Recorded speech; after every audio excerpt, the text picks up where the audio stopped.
वाल्मीकि ऋषि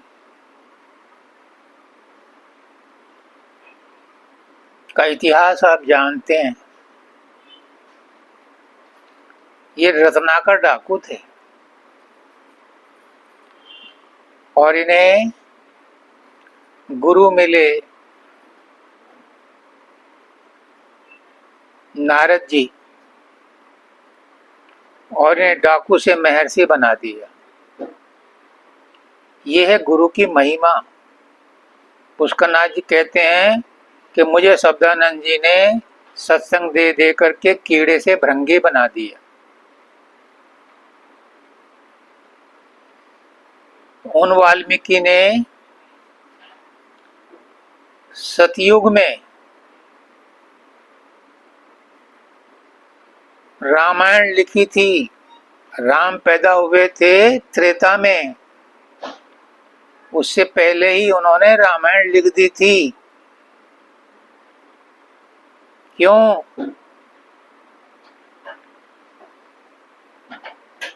क्योंकि ये आकाशवाणी थी। जिन ऋषियों ने वेदों को लिखा या वेद जिनके मुंह से कहे गए, उनको भी आकाशवाणी हुई थी, आत्मज्ञान हुआ था। इसी तरह से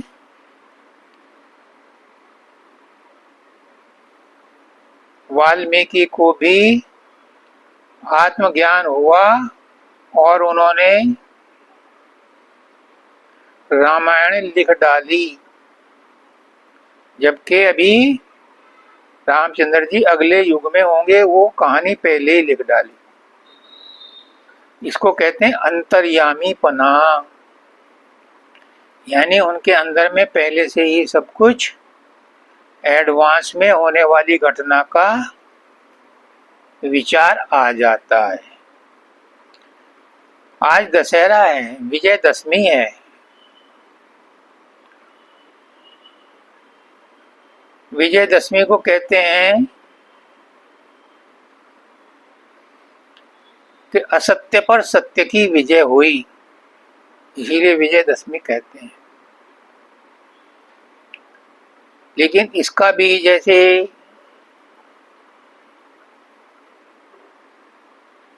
वाल्मीकि का इतिहास था। मानव दयाल जी कहते हैं a saint has a past and criminal has a future. जो आज संत है उसका भी भूतकाल होता है, और जो आज क्रिमिनल है उसका भी भविष्य होता है। भविष्य में वो भी संत बन सकता है। तो जो माता जी ने आज शब्द पढ़ा और इसकी व्याख्या की, उसे ही मैं आगे बढ़ा रहा हूं। ये राम की कहानी है। और राम क्या है पहले ये समझो, फिर रामायण क्या है फिर तब समझाऊंगा।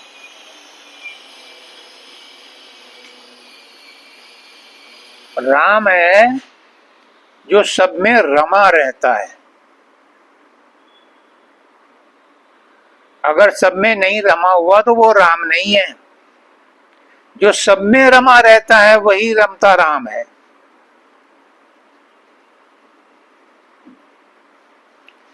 जो सब में रमा रहता है वही रमता राम है। और इसी को कृष्ण भगवान गीता में कहते हैं वसुदेव सर्वम। वही सब में रमा हुआ है।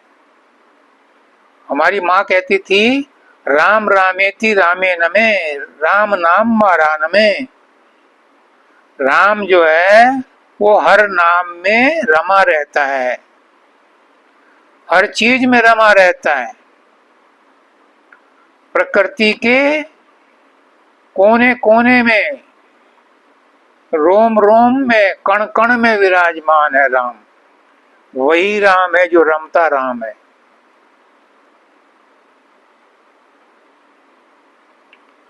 तो जब रामचंद्र जी आए, जन्म लिया,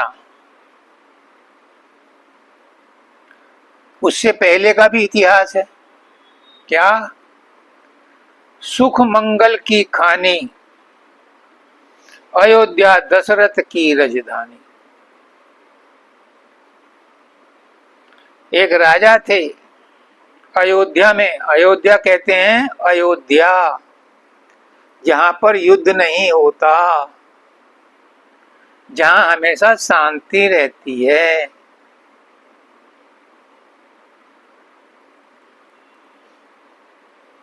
उस अयोध्या में दशरथ नाम का एक राजा था। अब दशरथ कौन था? देखो, इसके गूढ़ में जाओ, इसके मूल में जाओ, तो आपको पता चलेगा।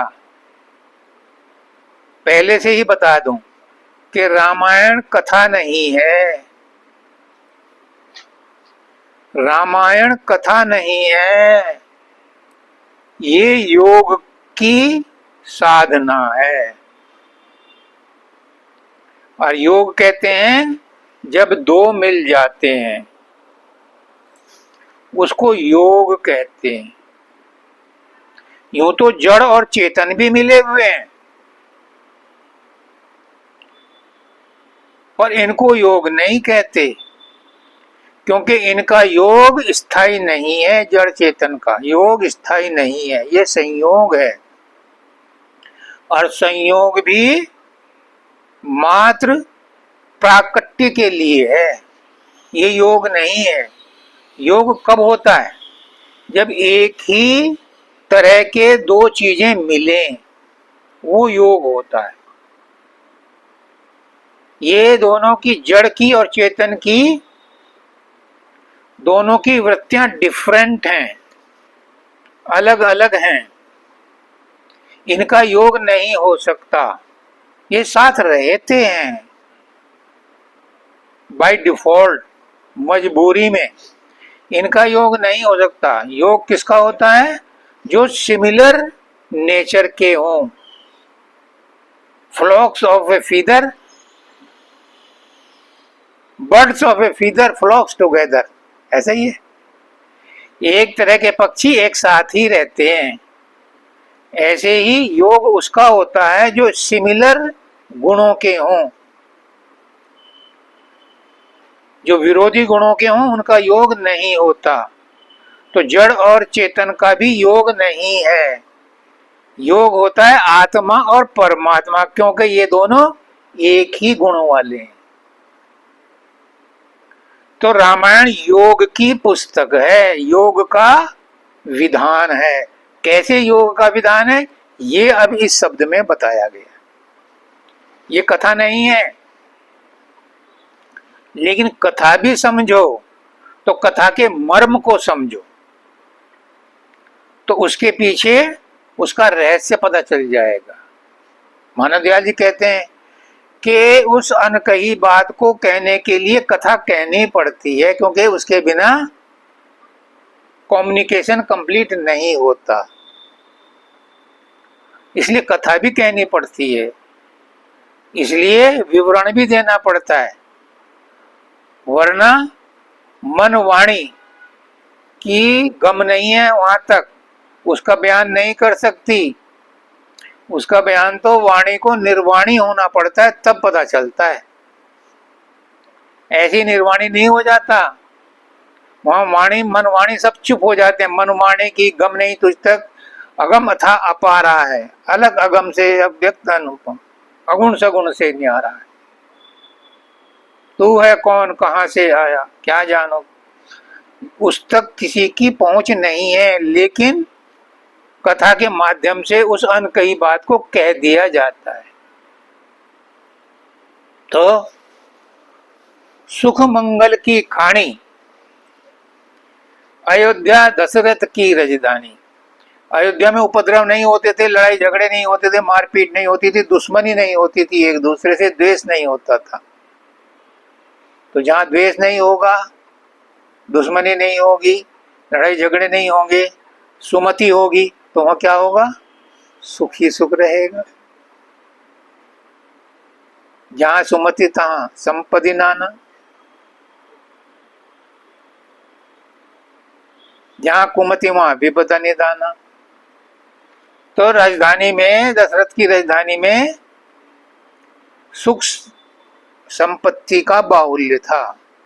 क्यों? दशरथ अपने आप में कौन था? इसकी 10 इंद्रियां, सबकी 10 इंद्रियां हैं, 5 कर्मेंद्रियां, 5 ज्ञानेंद्रियां। इसका उसने रथ बनाया, इसको उसने जोड़ा, इन 10 को। हमारी इंद्रियां जुड़ी हुई नहीं है, अलग अलग दिशा में घुमाती हैं हमें। जिस इंद्रिय का मौका पड़ता है उसी में विषय वासना बढ़ जाती है।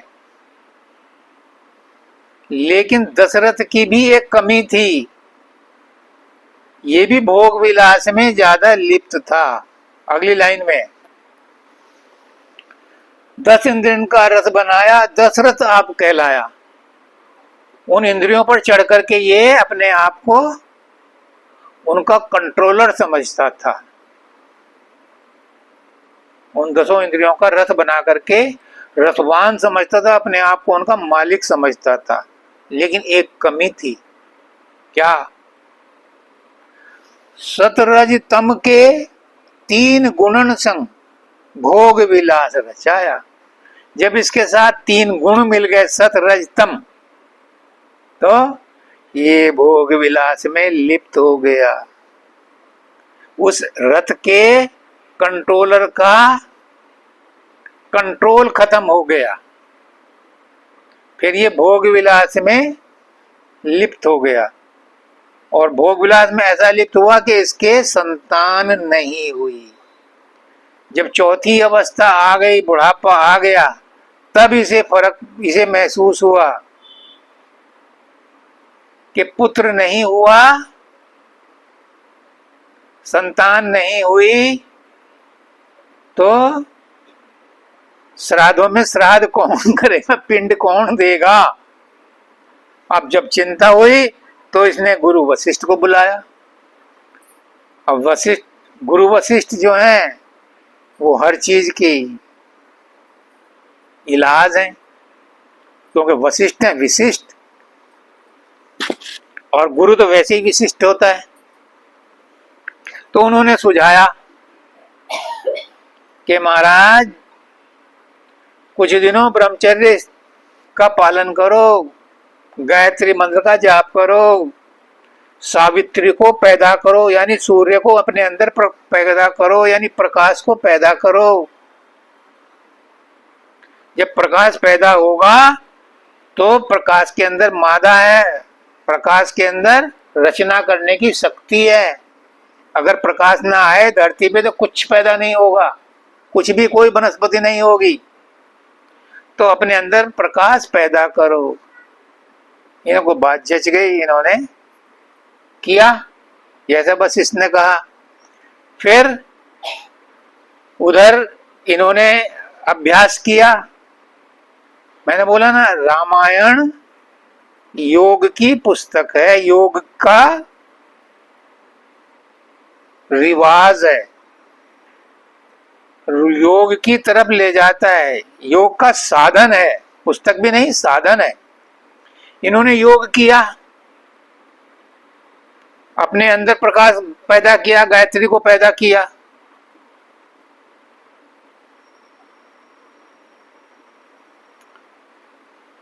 तो जो 3 रानियां थीं, ये कौन थीं? ये 3 गुण थे। 3 गुण कौन थे? कौशल्या सतोगुणी थी, कैकेयी तमोगुणी थी, और सुमित्रा रजोगुणी थी।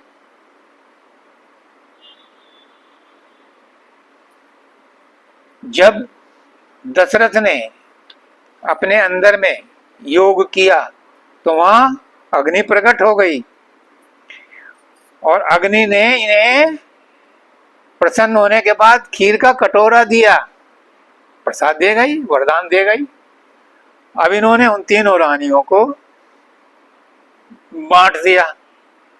लेकिन एक विचित्र बात थी कि कौशल्या और कैकेयी आपस में सौत की ढा रखती थी। इनमें विशेष रूप से एक दूसरे को पसंद नहीं करती थी, ढा रखती थी, बस इतना ही। लेकिन सुमित्रा दोनों की सेवा करती थी, तो सुमित्रा को डबल हिस्सा मिल गया उस खीर का।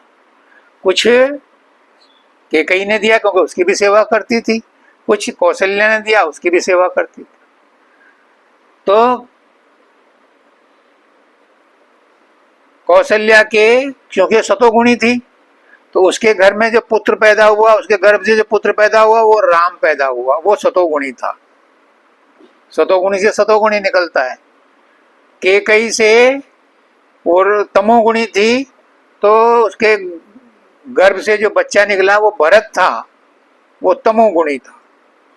और सुमित्रा जो थी वो रजोगुणी थी, इसलिए उसके अंदर से जो दो बच्चे आए वो दो आए क्योंकि उनको डबल खुराक मिली थी, तो उनका नाम था शत्रुघ्न और लक्ष्मण।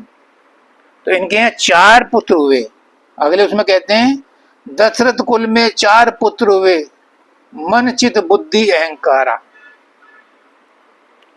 अब उस योग करने से इनको 4 पुत्र पैदा हुए, एक कौशल्या का, एक कैकेयी का और 2 सुमित्रा के। अब ये 4 कौन थे? ये मन चतुष्टय थे, मन बुद्धि चित्त अहंकारा। योग की पुस्तक है, ये योग का साधन है रामायण। अब भरत मननशील थे, गंभीर प्रकृति के थे, जल्दी से ताव नहीं खाते थे और राम के भक्त थे। शत्रुघ्न भरत के साथ लगे रहते थे। क्यों? इसके पीछे एक कारण है जबरदस्त। सतोगुण में और तमोगुण में कोई क्रिया नहीं होती, क्रिया जब होती है रजोगुण में होती है। राम सतोगुणी थे, वो कुछ काम नहीं करते थे। जब उनके साथ रजोगुण लक्ष्मण मिलता था तब वो मार काट करते थे, तब लड़ने की सोचते थे। और भरत के साथ इसीलिए शत्रुघ्न लगाया क्योंकि तमोगुण भी अपने आप में कुछ नहीं करता, जब उसके साथ रजोगुण लग जाता है तो वो काम करता है। सतोगुणी विष्णु है, वो कुछ नहीं करते। तमोगुणी महादेव हैं, वो कुछ नहीं करते। रजोगुणी ब्रह्मा जी हैं, यही करते हैं। इन्होंने ही कर्म का सिद्धांत बनाया, इन्होंने ही काल को पैदा किया, इन्होंने ही रचना की।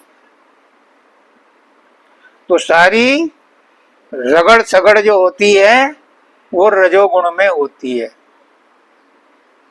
अब एक बीच में एक छोटी सी बात कहता हूं, आगे आएगी कहानी, पता नहीं याद रहे ना रहे। जब गरुड़ को अहंकार हो गया कि ये कैसे राम हैं, इनको लोग बेवकूफ हैं जो ये कहते हैं कि ये ब्रह्म के अवतार हैं। मैंने उनको रोते हुए देखा है, वो माँ के गर्भ से पैदा हुए हैं, मैंने उन्हें सर्पों से बचाया है, मैं ना जाता तो उनका राम नाम सत हो गया होता। ये कैसे ब्रह्म के अवतार हैं? उन्हें ब्रह्म हो गया। अब जिसके मन में भ्रम पैदा हो जाता है, भगवान बचाए, वो कुछ का कुछ सोचने लगता है। तो ये इन्हें मिले रास्ते में नारद जी। नारद जी ने इनका लटका हुआ मुंह देखा तो वो कहने लगे कि क्या हुआ गरुड़ भगवान? अब लोग बाग अनाप शनाप कहते रहते हैं राम ब्रह्म के अवतार हैं, ये ब्रह्म के अवतार कैसे हो सकते हैं? ब्रह्म के अंदर तो ब्रह्म तो निर्गुण निराकार है, ब्रह्म के अंदर तो कोई दुख तकलीफ ही नहीं है, ब्रह्म तो किसी लपड़े में पड़ता ही नहीं है, ये क्यों पड़े हुए हैं, ये तो ब्रह्म के अवतार हो नहीं सकते। उसने कहा तुम्हें माया सता गई, मुझे कई बार नचाया है माया ने, तुम्हें माया सता गई, तुम विष्णु के वाहन जरूर हो पर तुम्हें माया सता गई, माया ने लपेट रखा, मुझे कई बार लपेटा है, तुम सीधे ब्रह्मा जी के पास जाओ। अभी ब्रह्मा जी के पास इन्होंने प्रश्न किया, उन्होंने कहा कि मैं तो रजोगुणी हूं,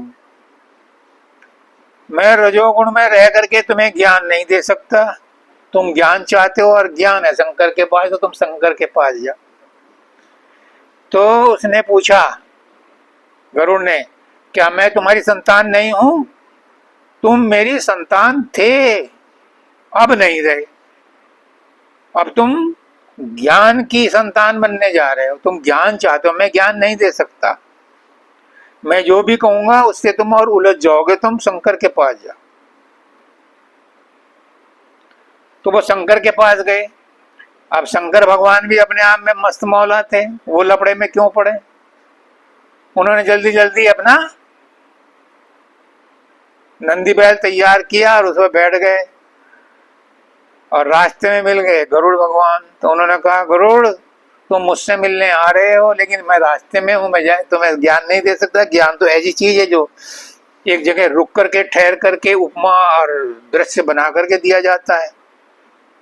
तो उन्होंने कहा गरुड़ ने कि आप भी मुझे टरका रहे हो? अगर नहीं, टरका नहीं रहा हूं, ये सीधा रास्ता बता रहा हूं, नाक के सीध में चला जा, सामने काक भुसंडी जी मिलेंगे। कौन से पर्वत पर रहते हैं वो? सुमेरु पर्वत पर मिलेंगे, वो तुझे ज्ञान देंगे। जब वो चले गए सिरने मां के, तो पार्वती ने पूछा, आपने भी टरका दिया, एक तो तुम्हें शिष्य मिला था, क्या मुझसे डर के भगा दिया उसे? नहीं, मैं भूत पिशाच का तो गुरु बन सकता हूं, पशु पक्षियों का गुरु नहीं बन सकता, ये पक्षी है, इसका गुरु पक्षी ही होगा, वो इसे ज्ञान देगा, वो इसकी समझ में आएगा। खैर ये तो बात गई, दूसरी हो गई। कहने का मतलब ये था कि दशरथ कुल में 4 पुत्र हुए, मन चित बुद्धि अहंकारा, और भरत शत्रुघ्न राम लखन सोई, एक एक से न्यारा। इन चारों में अलग अलग गुण थे, बहुत बलवान थे, लेकिन इनकी शक्ति तभी चलती थी जब इनके साथ में रजोगुणी हो, राम के साथ लक्ष्मण हो और भरत के साथ शत्रुघ्न हो। तो हमारे यहाँ कहते हैं गांव में कि पूत के पांव पालने में दिखाई दे जाते हैं। जब किसी पेड़ पर पत्तियां आती हैं शुरू में ही, उसी से पता चल जाता है कि ये जिएगा कि ये मर जाएगा। शुरू की पत्तियों से पता चल जाता है कि कितनी मुलायम और चिकनी होती, और जो रहने वाली नहीं होती वो शुरू में ही रूखी सूखी होती। तो जब रामचंद्र जी बचपन में थे, इनके पैर तभी पता चल गए थे। शत्रुघ्न और भरत तो चले गए नाना के यहाँ कश्मीर, अब राम रह गए अकेले, ये हो गए उदास, उदासीन हो गए।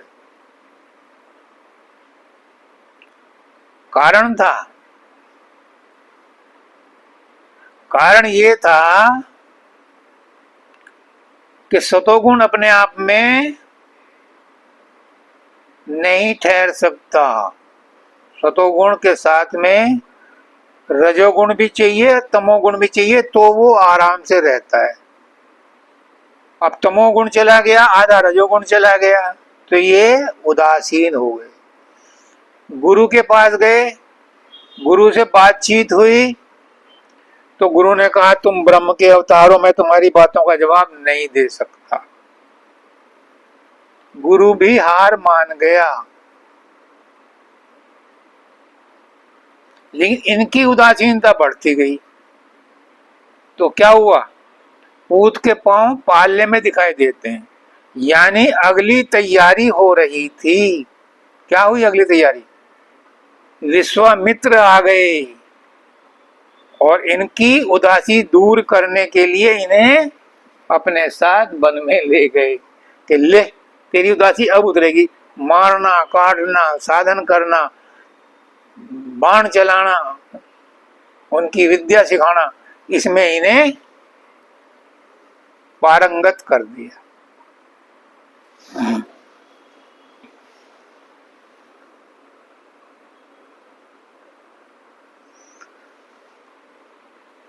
जब पारंगत कर दिया तो उसका भी रिजल्ट मिलना था। फिर अयोध्या गए और हंसी खेल में ही माँ शिव जी का है, मिथिला जनकपुरी वही थी। अयोध्या अलग हो गया ना, जनकपुरी।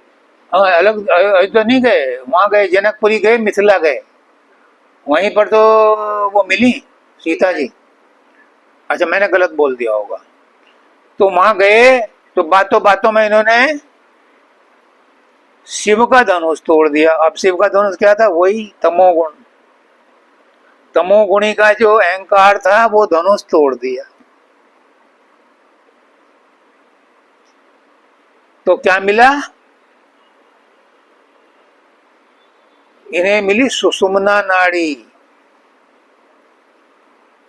योग की पुस्तक है, योग का साधन है रामायण।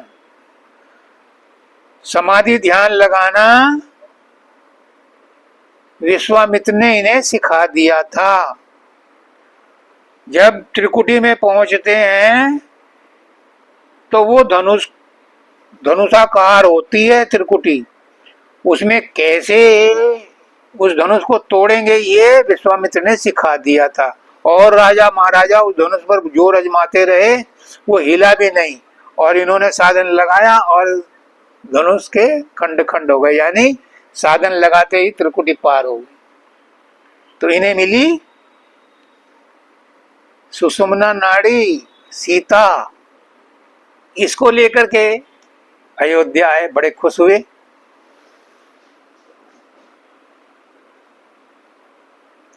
अब जब खुश हुए तो ये पर्पस तो कुछ और था। माता जी ने बताया कि इनका अवतार हुआ था किसी खास पर्पस के लिए। तो देवताओं को पता चला कि इनका राज तिलक हो रहा है, तो उन्होंने व्याधा उत्पन्न कर दी और राज तिलक के बजाय इन्हें वनवास मिला। क्यों मिला, अभी त्रिकुटी तक ही पहुंचे थे, उससे आगे का साधन करना था।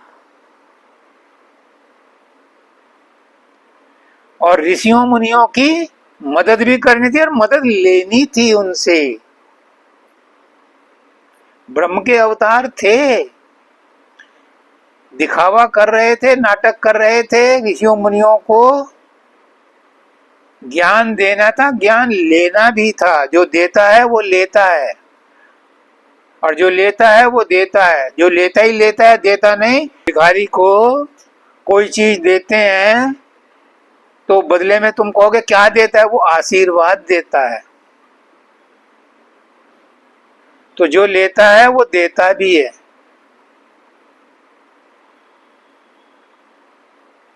तो इन्होंने वनवास जाने की ठानी।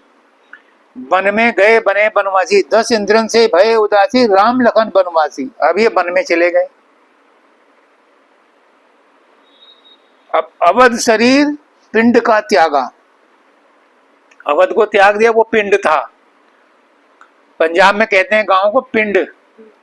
तो पिंड छोड़ दिया, वो ब्रह्मांड में आ गए, वन में आ गए, ब्रह्मांड में आ गए। यहां करेंगे साधन। साधन करने के लिए आए हैं,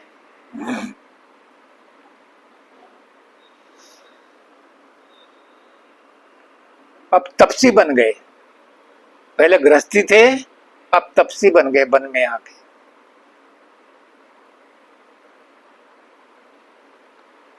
और उसी सीता को साथ लेकर के गए थे,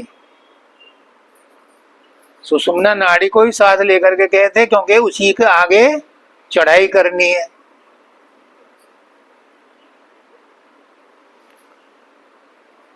सीता सती को साथ लिए सोई वन में आसन मारा। कहाँ आसन मारा? दंडक वन में। दंडक वन बहुत महत्वपूर्ण है, क्योंकि यहीं पर सारी प्लानिंग हुई थी। फ्यूचर में क्या क्या करना है, इसी दंडक वन में सारी प्लानिंग हो गई थी।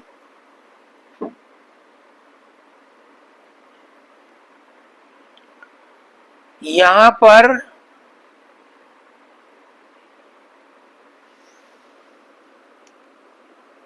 रज रावण सीता हर लीनी, रचा माया विस्तारा। अब रावण जो था वो भी रज प्रधान था, ये तो सतोगुणी थे। लक्ष्मण इनके साथ रजोगुणी जरूर था, लेकिन खेल तो खेलना था, बिसात तो बिछानी थी। इसलिए दंडक वन में मार काट हुई, बिसात बिछा दी गई। शूर्पणखा का कि नाक काटी गई, उसने खरदूषण को भेजा, उनकी मारकाट हुई। उसके बाद रावण ने माया खेली और पंचवटी में जाकर के सीता को माया के द्वारा हर लिया। लेकिन कौन सी माया को हर लिया?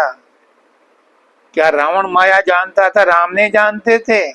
राम ने भी माया वाली सीता तैयार करी, अपनी सीता को गुम रखा। अब जब वो सीता चली गई तो बेचैनी हुई, बन मन मारे रोते फिरे, ढूंढते फिरे। जब सीता हरी गई तो राम मन उपजी ग्लानि। ये दिखावे के लिए था, नाटक के लिए था। असली तो उनके पास थी, लेकिन नाटक तो करना था, क्योंकि जो उद्देश्य था वो लोगों का उद्धार करने का था। ऋषियों मुनियों को तो उद्धार करना ही था, उन्हें तो प्रेम से उद्धार किया, लेकिन राक्षसों का मारकाट करके करने का था। उनके लिए वो करना था। तो डोलते डोलते घूमते फिरते पहुंचे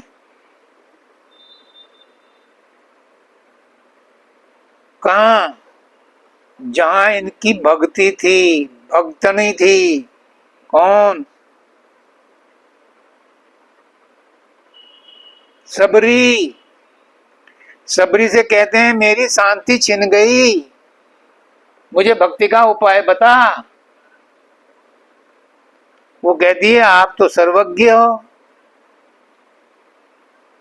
आप तो मेरे इष्ट हो, मैं आपको क्या बताऊं, मैं भी पूछ लेता हूं। कई बार ये होती है संतों में बात, अपने शिष्य से पूछते हैं, सलाह लेते हैं,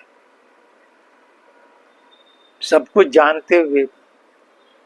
तो उन्होंने कहा कि आप सब कुछ जानते हो। ऐसे ही उन्होंने कहा था जो माताजी ने शब्द कहा, वाल्मीकि ने, हे प्रभु आप सब जानते हो, आप मुझसे पूछते हो कहाँ रहूं, कहाँ नहीं हो आप वहां रहो, आप तो सब जगह हो, आप मुझसे क्या पूछते हो।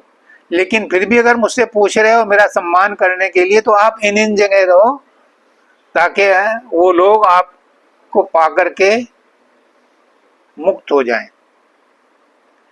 तो यहाँ भी पूछा मुझसे सबरी से कि मेरी शांति छिन गई, मैं भक्ति करने आया था वन में, मैं कैसे प्राप्त करूं? तो उन्होंने कहा कि तुम पंपापुर चले जाओ, वहां पर सुग्रीव से मित्रता करो, वो तुम्हें आगे का रास्ता बताएगा, और मेरे सामने खड़े हो जाओ ताकि मैं तुम्हें देखती रहूं, क्योंकि अब तक तो मैंने तुम्हें अपनी याददाश्त में बसाया था, अब मैं तुम्हारे अंदर बसना चाहती हूँ। और उनको देखते देखते उसने शरीर छोड़ दिया। तो क्या हुआ?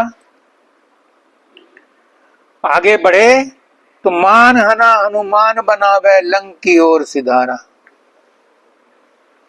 और सिंध में सेत बांध कर लांगा, ज्ञान से रावण मारा। तो जब हनुमान मिले तो हनुमान जी तो प्रकांड पंडित थे, वो ब्राह्मण का रूप बना करके आ गए इनके पास। सुग्रीव ने भेजा कि देख दो राजकुमार कौन है, कहीं मुझे मारने तो नहीं आ रहे। जब उनसे परिचय मांगा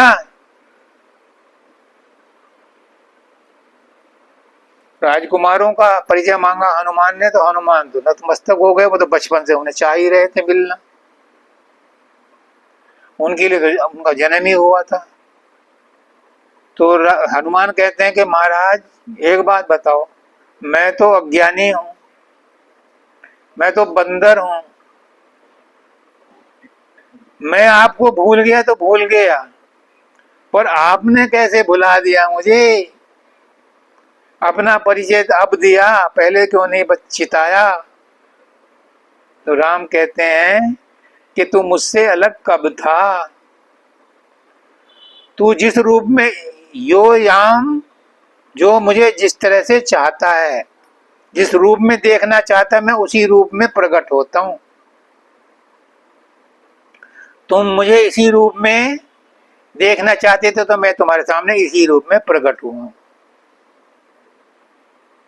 अगर कोई रोगी है और भगवान को याद कर रहा है तो भगवान दवा के रूप में आएंगे, डॉक्टर के रूप में आएंगे।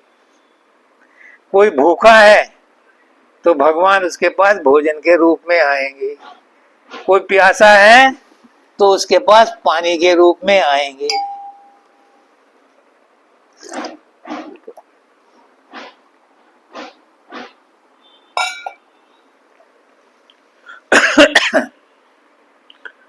कोई शत्रु है तो शत्रु के रूप में आएंगे।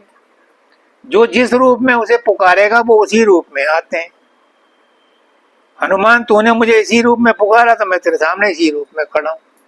तू भक्त के रूप में आता तो मैं भगवान के रूप में मिलता। उन्होंने कहा भगवान अब तो जो कुछ हो गया सो हो गया, मेरे कंधों पर बैठो, तुम तो ऊपर चढ़ नहीं सकते, मैं तुम्हें ले जाऊंगा, ये सेवा का मौका तो दो। अब उन्हें पहुंचा दिया वहां। अब वहां जो है बहुत कुछ लंबी चौड़ी बात है, उनको भूलो। अब आते हैं इस पद पर कि मान हना तो वो हनुमान बना। हनुमान का मतलब ये है कि वो निरंकार था, उसके अंदर अहंकार नहीं था।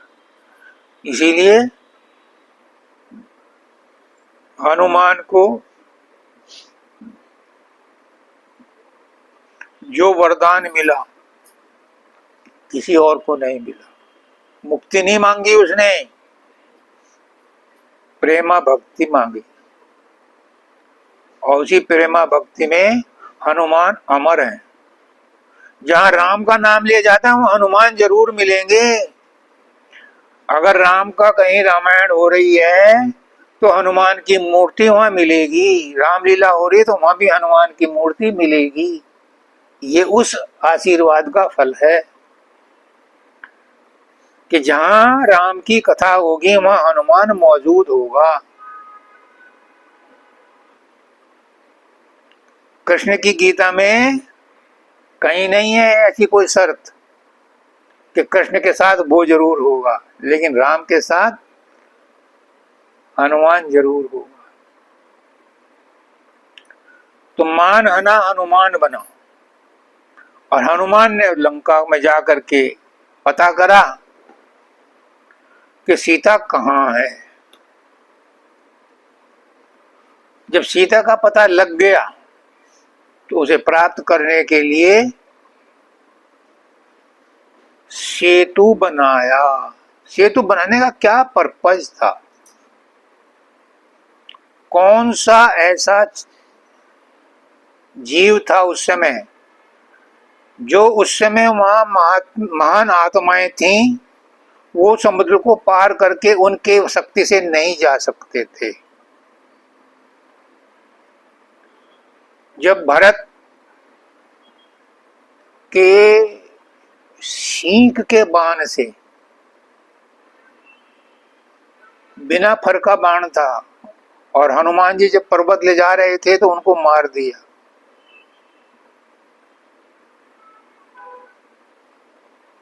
तो वो राम राम कह के गिरे। तो भरत जी तिलमिला उठे कि मैंने राम के भक्त को आज कष्ट पहुंचाया। जब उनके पास गए तो क्या बात है कि इस तरह से राम और रावण का युद्ध हो रहा है। लेकिन मैंने सोचा कि राम जिस भरत की इतनी रोज तारीफ करते हैं उनके दर्शन तो कर लूं, इसलिए मैं इधर से निकल के जा रहा था, आपने बाण मारा, मैं गिर गया, अब उनके काम में बाधा पड़ जाएगी।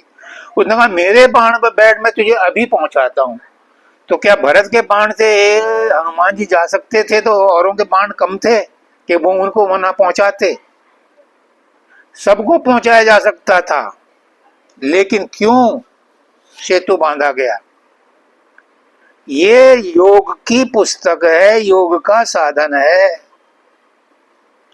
योग के 4 रास्ते हैं, उसमें पिपीली का मार्ग जो है वो सबसे उत्तम है, और सेतु बांधना पिपीली का मार्ग का ही साधन है, क्योंकि इस पर चींटी भी चढ़ करके जा सकती है, इसलिए सेतु बांधा गया था। हवाई मार्ग से भी जा सकते थे, वो नहीं इस्तेमाल किया। वो हनुमान की तरह कूद करके भी जा सकते थे। जब हनुमान जी कहते हैं सीता को मेरी पीठ पर बैठ जाओ, मैं तुम्हें ले जाऊंगा, तो क्या वो 2-4 को और को नहीं ले जा सकता था? कितनों को पहुंचा देते। लेकिन कोई साधन नहीं अपनाया, सिर्फ पिपीली का मार्ग अपनाया, क्योंकि ये योग का साधन है, रामायण कथा नहीं है। तो उसको ले गई समुद्र मार्ग से।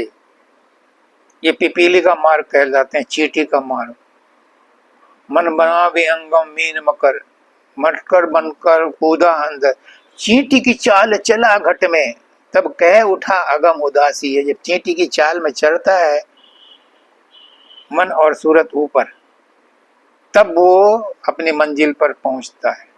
इसलिए ये सेतु बांधा गया, पिपीली का मार्ग अपनाया गया। फिर क्या किया? सिंध में सेत बांध कर लांगा, ज्ञान से रावण मारा। अब लंका कहाँ है?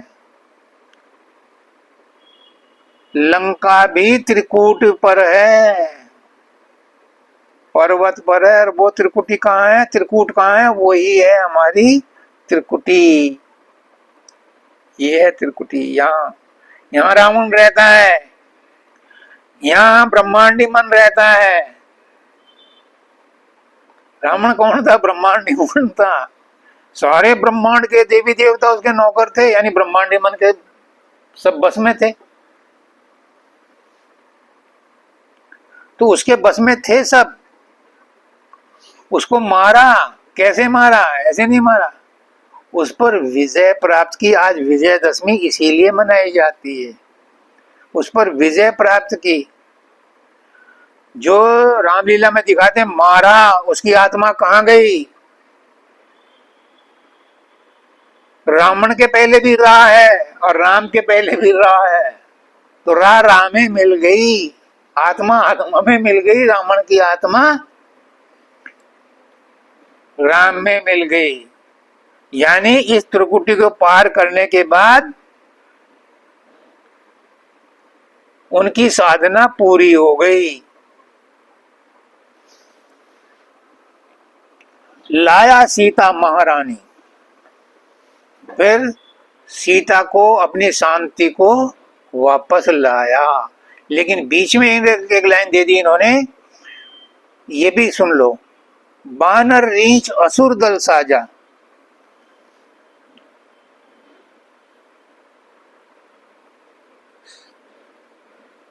जब हम समाधि ध्यान लगाते हैं तो सूरत अकेले कुछ नहीं करती।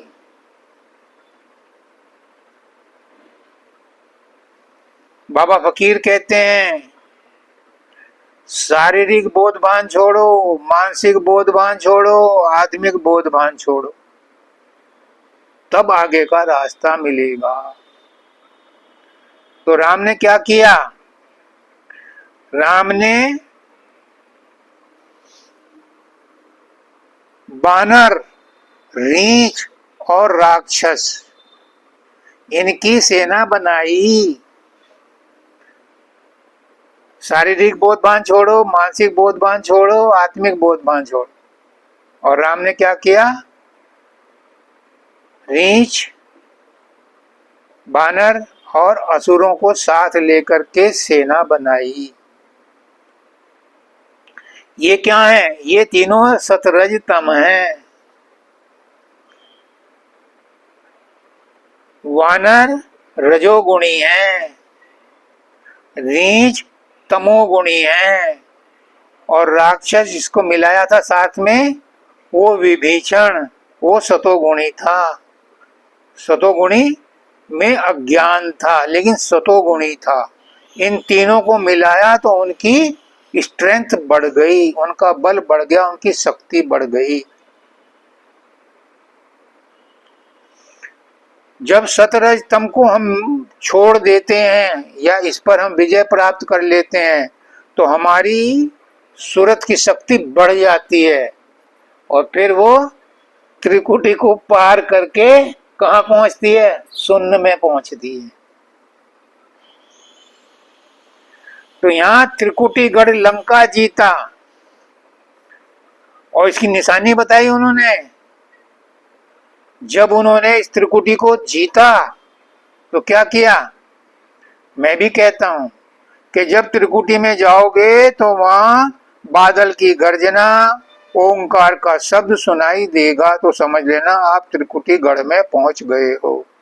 और वहां पर भी इन्हें मेघनाद मिला। मेघ क्या है? बादलों की गरज। और ओम, ओम वहां का मंत्र है।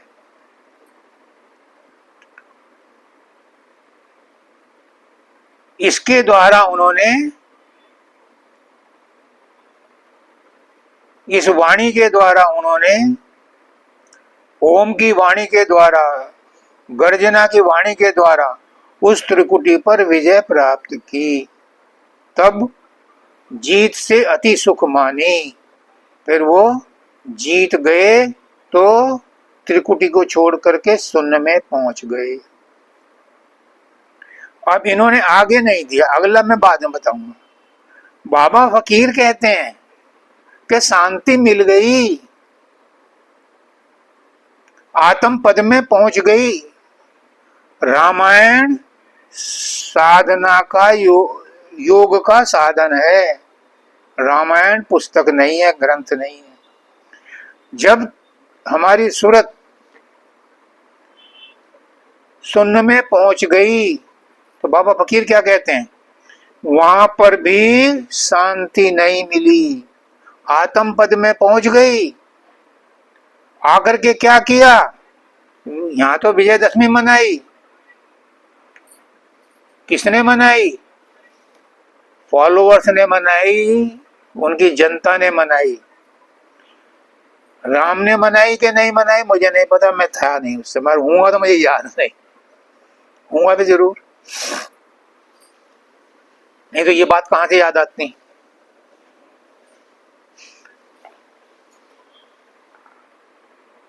तो बाबा फकीर कहते हैं कि वहां पर भी सूरत को शांति नहीं मिली, इसलिए उस सीता को, उस शांति को घर से बाहर निकाल दिया जबकि वो गर्भवती थी।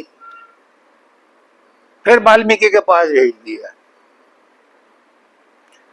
उन्होंने नहीं भेजा वाल्मीकि के पास, उन्होंने तो घर से बाहर निकाल दिया। ये तो भाग्य था कि वो वाल्मीकि के पास गई, जिन्होंने रामायण पहले ही युग में लिख दी थी।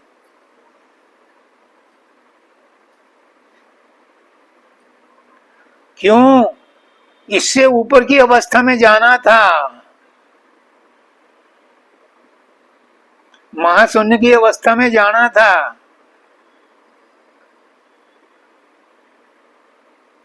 उससे भी आगे भंवर गुफा में जाना था और फिर सतलोक पहुंचना था। तो क्या किया?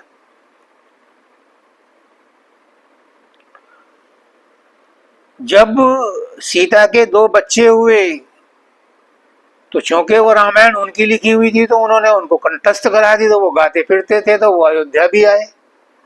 और अयोध्या में सब उन्हें सुन करके रोने लगे, भावुक हो गए। ये सच्ची सच्ची बात ये बच्चे कहां से जानते हैं? पूछताछ की तो पता चला कि साहब ये तो वाल्मीकि के शिष्य हैं। अब जब ये बात पता चल गई तो वाल्मीकि को खुद आना पड़ा और कहा कि राम, ये तुम्हारे बच्चे हैं और सीता मेरे पास धरोहर है।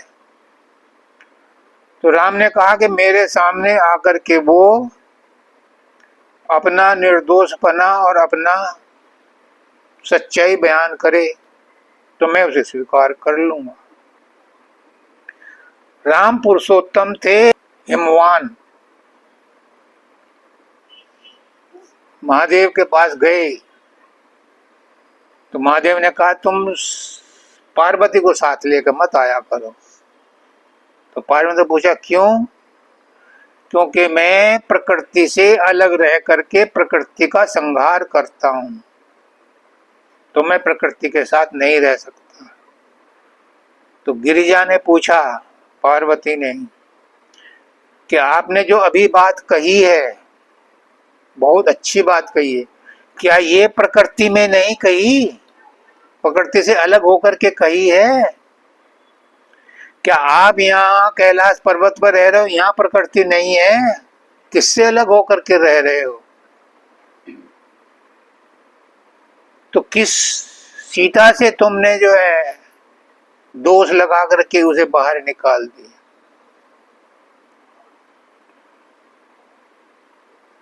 इसी बात को अपनाने के लिए उन्होंने 16,000 रानियों से शादी करनी पड़ी भले ही, लेकिन निसंग रहे उसके बाद भी, और जैसे आए थे वैसे ही छोड़ के चले।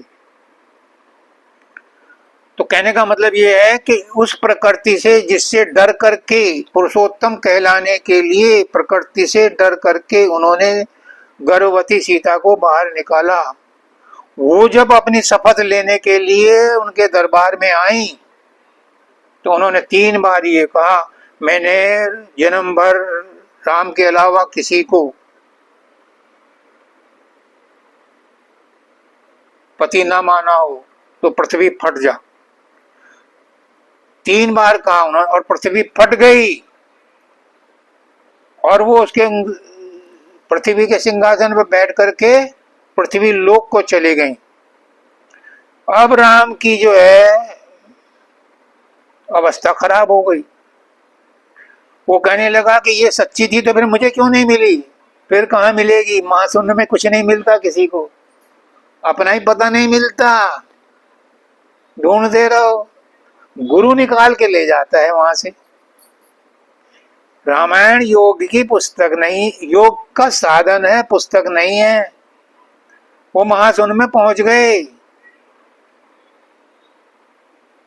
फिर भंवर गुफा में पहुंचे, वहां हाथ पैर पटक रहे हैं कि मैं पृथ्वी को फाड़ दूंगा, मैं राम बाण चलाऊंगा, मैं ये करूंगा।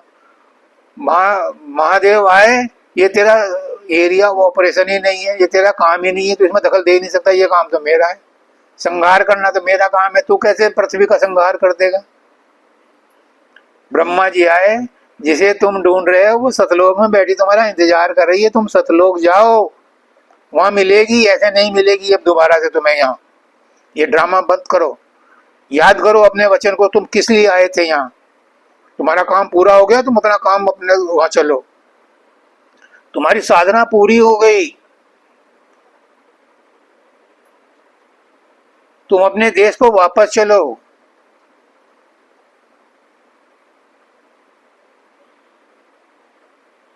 क्या है दादा दयाल का वो निज अपने घर वापस चलो, रहना नहीं देश वीराना है। अपने देश को जाओ, या तो तुम थोड़े समय के लिए आए थे, वो समय तुम्हारा पूरा हो गया, तो फिर क्या हुआ अंत में? गुप्त भया गुप्तार घाट में। अब गुप्त होने का नंबर आ गया, अकल आ गई, सतलोक में जाने का नंबर आ गया। तो गुप्त भया गुप्तार घाट में, समझ के करो विचारा। कहाँ गया वो गुप्त घाट? कहाँ था? अंदर में था। ये भंवर गुफा को पार करके वो पहुंचा। और सोई सरयू, यो सरयू क्या थी? धारा निर्मल जानो, समझ के करो विचारा। ब्रह्मरूप की धारा, ये सरयू हमारी सूरत है, जो यहाँ से आ रही है, इसकी धार, इसी को पकड़ करके वो गया। कहाँ गया? राधा स्वामी कहत बखानी, राधा स्वामी में मिल गया, राम राम में मिल गया। जो उसका प्राकट्य था उसको खत्म कर दिया, जो मैनिफेस्टेशन था वो खत्म हो गया। तो गुप्त था गुप्त में हो गया, अव्यक्त था अव्यक्त में चला गया। तो ये था इस शब्द का अभिप्राय। अब ये समझो कि हम इस संसार में आए हैं, हर रोज, हर साल, हर दिन राम रावण का युद्ध होता है हर एक के अंदर। राम रावण क्या है? आसुरी प्रवृत्तियां और दैविक प्रवृत्तियां, आसुरी संपदा और दैवी संपदा, इनका रोज युद्ध होता है। हर साल रावण मारा जाता है, हर साल उसको जलाया जाता है। फिर कहां से पैदा हो जाता है? क्योंकि हम बाहर ही बाहर कर रहे हैं, अंदर में घुसे ही नहीं। वर्णात्मक नाम से ही गुजारा कर रहे हैं, धुनात्मक में घुसे ही नहीं। वरना तो एक बार रावण मर जाए और तुम्हारी मुक्ति ना हो, यह असंभव है। रावण के मरते ही, जैसे ही हमारी सूरत त्रिकुटी में जाती है, मारने की भी जरूरत नहीं है। मन तो मैं विश्राम ही करता है, मन कभी नहीं मरता। तुरंत क्षिप्रम भवति धर्मात्मा शाश्वतम शांतिम निगच्छति, कृष्ण भगवान कहते हैं। तुरंत हमारी सूरत मन के चंगुल से जड़ ग्रंथि खोल करके शून्य में पहुंच जाती है। तो हम हर साल मारते हैं रावण को। अपने मन में घुस के नहीं मारा, अपने मन के विकार नहीं मारे, अपने मन को शुद्ध नहीं किया। मन क्या है? रज रावण है।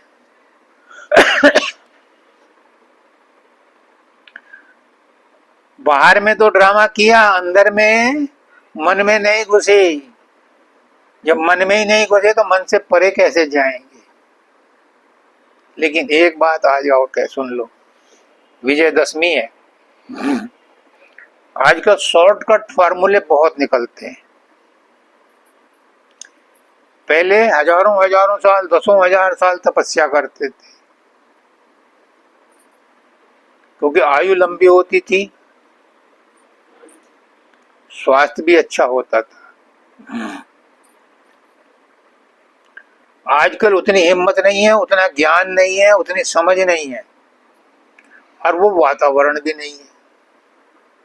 तो आजकल शॉर्टकट बहुत निकल आए हैं, फॉर्मूले बहुत हैं।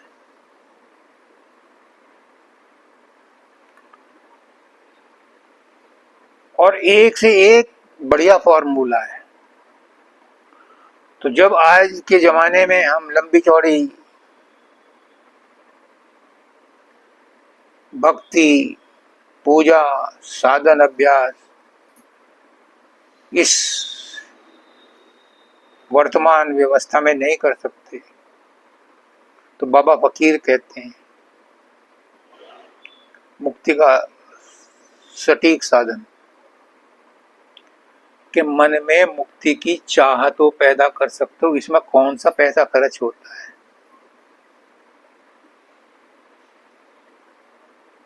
मुझे मुक्त होना है, इसी जन्म में मुक्त होना है। मैं शरीर नहीं हूं, मैं मन नहीं हूं, मैं विचार नहीं हूं, मैं कारण शरीर भी नहीं हूं। तो शारीरिक बोधभान छूट गए, मानसिक बोधभान छूट गए और आत्मिक बोधभान छूट गए। तो फिर कहाँ हो तुम मुक्त अवस्था में ही हो। बस एक दृढ़ निश्चय करना है अपने इष्ट पर कि तू और मैं एक हैं, बीच में हमारे कुछ नहीं है। इसमें कौन सा खर्चा होता है, इसमें क्या अभ्यास करने की आवश्यकता है? कुछ नहीं, सिर्फ एक भाव बनाना है कि मैं और मेरा परमात्मा एक हैं। पुष्करनाथ जी बार बार कहते थे कि दुई को मिटाओ, दुई रखते हुए चाहे तुम 10-10 घंटे भी साधन अभ्यास करो और दुई बनी हुई है तो कुछ नहीं मिलेगा।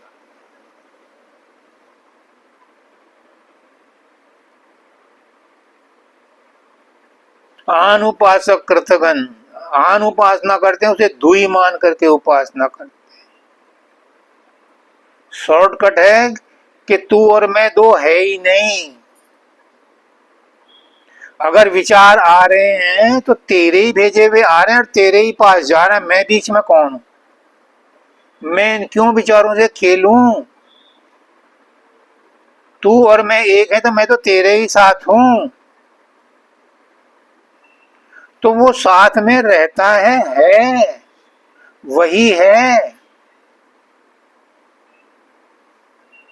भाई है कोई पकड़ लो। मैं आज कहता हूं अगर आपने है को पकड़ लिया, आज ही मुक्ति हो जाएगी। है क्या है ये समझ लो, बस कुछ नहीं करना, कुछ नहीं, बस है को पकड़ लो कि है क्या है।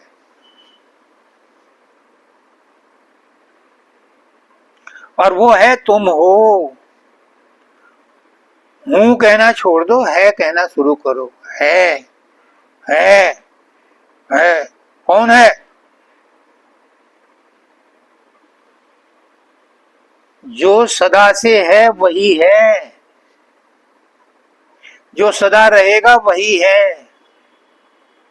बाकी और कोई है नहीं, संसार है नहीं है, क्योंकि संसार तो बदलता रहता है। आज से कहो मैं है, मैं भी परमात्मा है और है भी परमात्मा है। मैं हूं कहते ही संसार है ही परमात्मा है। और परमात्मा में चाहे जो मिला दो वो सब है। गंगा में कितने ही नदी नाले मिल जाए वो गंगा जली है। ऐसे ही आज इस विजय दिवस पर, आज इस दशहरा पर एक मंत्र पकड़ लो कि ये है ही है। और है में संसार नहीं है, क्योंकि संसार नहीं है। संसार खिसकता रहता है, बदलता रहता है, और मैं हमेशा वैसा ही स्थित रहता है। परमात्मा हमेशा वैसा ही स्थित रहता है। तो मैं परमात्मा ही है। आज से मान लो मैं परमात्मा ही है, मैं गुरु ही है। गुरु में बदलाव नहीं होता, परमात्मा में बदलाव नहीं होता, बाकी सब चीजों में बदलाव।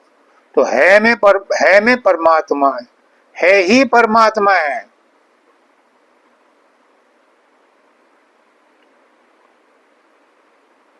इससे ज्यादा शॉर्टकट और शरणागति में भी मेहनत करनी पड़ती है, प्रेम करने में भी मेहनत करनी पड़ती है, क्योंकि प्रेम भी मिलता नहीं। प्रेम से भी परमात्मा मिलता है, लेकिन प्रेमी है कहाँ, प्रेम मिलता कहाँ है। गुरु जो प्रेम देता है वो भी हम संसार में ही बांट देते। शरणागति के लिए बहुत कुछ कहा, शरणागति भी इतनी सस्ती नहीं है। अर्जुन कहता है मैं तुम्हारी शरणागत हूं, जो तुम कहोगे वो ही करूंगा। लेकिन कहाँ किया, वो ऊपरी ऊपरी शरणागति थी। जब अभिमन्यु का वध हुआ तो अर्जुन भूल गया कि शरणागत है तू, और अपना आत्महत्या करने को तैयार हो गया। वरना स्वामी जी महाराज क्या कहते हैं, शरणागत जब हुआ किसी का, तुझको बंदे चिंता क्या, घर हृदय में चिंता व्यापे, धोखा है शरणागत। तो शरणागति भी आसान नहीं है, लेकिन शरीर से और संसार से संबंध तोड़ना ये आसान है। मैं शरीर नहीं हूं, मैं सूक्ष्म शरीर भी नहीं हूं, मैं कारण शरीर भी नहीं हूं। मैं है, बस वही है, परमात्मा ही है, गुरु ही है। इसी एक बात को पकड़ लो, इसमें अभ्यास करने की जरूरत ही नहीं है, क्योंकि ये यूनिवर्सल फैक्ट है ही है, वही था, वही रहेगा, उसमें परिवर्तन नहीं होता, बाकी सब में परिवर्तन। तो मैं परिवर्तनशील नहीं है, मैं अपरिवर्तनशील, अलग अजर अविनाशी अव्यक्त अनुपम वही परमात्मा है, और मैं भी वही है। इसी बात को पकड़ लोगे तो भी कल्याण हो जाएगा। सबको राधा स्वामी।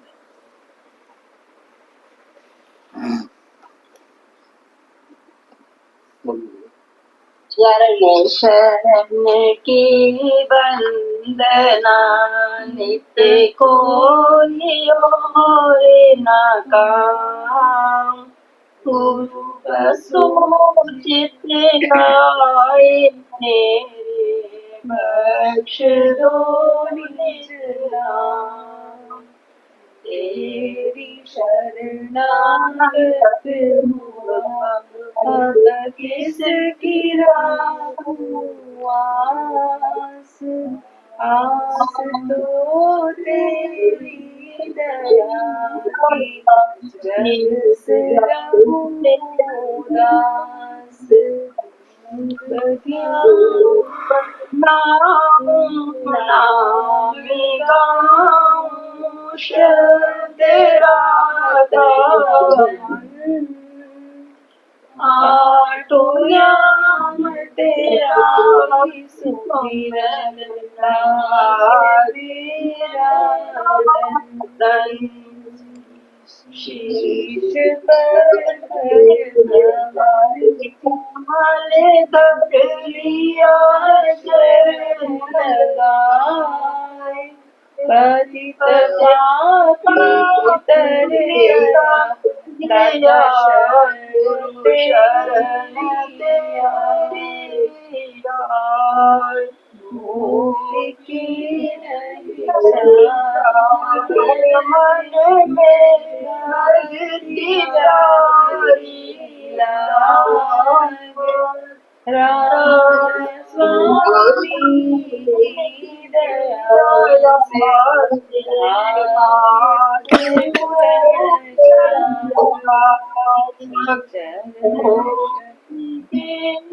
नहीं चाह मन में हरदी प्यारी लागे श्रावण स्वामी की दया से के पूरण जावा चरण शरण जीवन देना नित कोई और न सोचित आनंदी दक्षिणा नाम दाता बख्श दो निजना सतगुरु बख्श दो निजना